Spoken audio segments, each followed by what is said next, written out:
प्राचीन काल में महर्षि धौम्य वन में आश्रम बनाकर रहा करते थे। वे बहुत ही विद्वान महापुरुष थे। वेदों पर उनका पूरा अधिकार था तथा अनेक विद्याओं में वे पारंगत थे। दूर दूर से उनके आश्रम में बालक पढ़ने के लिए आया करते थे और शिक्षा प्राप्त करके अपने अपने स्थानों पर लौट जाते थे। ऋषि धौम्य के आश्रम में अरुणी नाम का एक शिष्य भी था। वह गुरु का अत्यंत आज्ञाकारी एवं प्रिय शिष्य था। सदा उनके आदेश का पालन करने में तत्पर रहता था। यद्यपि वह अधिक कुशाग्र बुद्धि का नहीं था, परंतु इस आज्ञाकारिता के गुण के कारण वह ऋषि धौम्य का प्रिय शिष्य था। एक दिन बड़े जोर की वर्षा हुई, जो लगातार बहुत देर तक होती रही। आश्रम के चारों ओर आश्रम के खेत थे, जिनमें अन्न तथा साग सब्जी उगी हुई थी।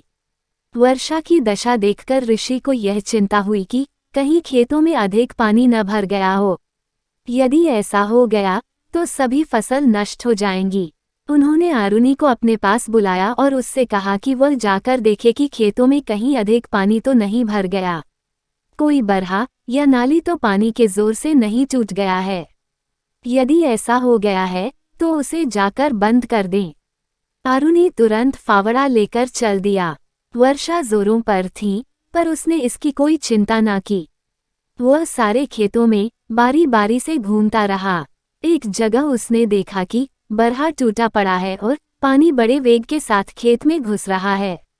वह तुरंत उसे रोकने में लग गया। बहुत प्रयास किया, परंतु बरहा बार बार टूट जाता था। जितनी मिट्टी वह डालता सब बह जाती।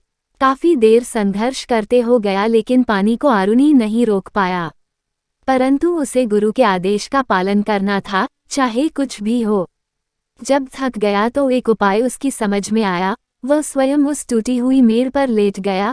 अब उसके बहने का तो प्रश्न ही नहीं था। पानी बंद हो गया और वह चुपचाप वहीं लेटा रहा। धीरे धीरे वर्षा कम होने लगी, लेकिन पानी का बहाव अभी वैसा ही था, इसलिए उसने उठना उचित नहीं समझा। इधर गुरु को चिंता सवार हुई। आखिर इतनी देर हो गई, अरुणी कहाँ गया? उन्होंने अपने सभी शिष्यों से पूछा, लेकिन किसी को भी अरुणी के लौटने का ज्ञान नहीं था। तब ऋषि धौम्य कुछ शिष्यों को साथ लेकर खेतों की ओर चल दिए। वे जगह जगह रुककर अरुणी को आवाज लगाते, लेकिन कोई उत्तर न पाकर आगे बढ़ जाते। एक जगह जब उन्होंने पुनः आवाज लगाई, अरुणी तुम कहाँ हो? तो अरुणी ने उसे सुन लिया, लेकिन वो उठा नहीं और वहीं से लेटे लेटे बोला, गुरुजी मैं यहाँ हूँ। गुरु और सभी उसकी आवाज की ओर दौड़े और उन्होंने पास जाकर देखा कि अरुणी पानी में तरबतर और मिट्टी में सना मेड़ पर लेटा हुआ है। गुरु का दिल भर आया। अरुणी की गुरु भक्ति ने उन्हें हिलाकर रख दिया।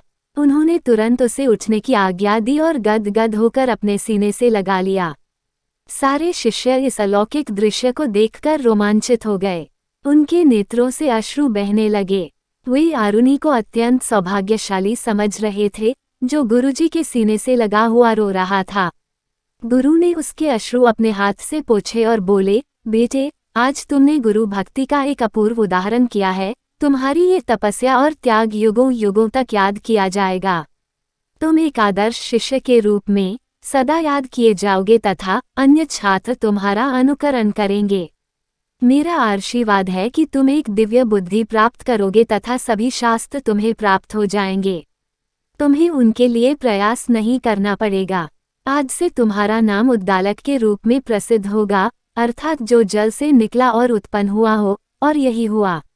अरुणी का नाम उद्दालक के नाम से प्रसिद्ध हुआ और सारी विद्याएं उन्हें बिना पढ़े स्वयं ही प्राप्त हो गई। अगर यह वीडियो आपको पसंद आया तो कृपया इसे लाइक एवं शेयर करें, कमेंट अवश्य करें। इसी तरह के और वीडियो के लिए चैनल को सब्सक्राइब कर लें। बेल आइकॉन अवश्य दबाएं, जिससे हमारी नई वीडियो की सूचना आपको मिलती रहे। धन्यवाद।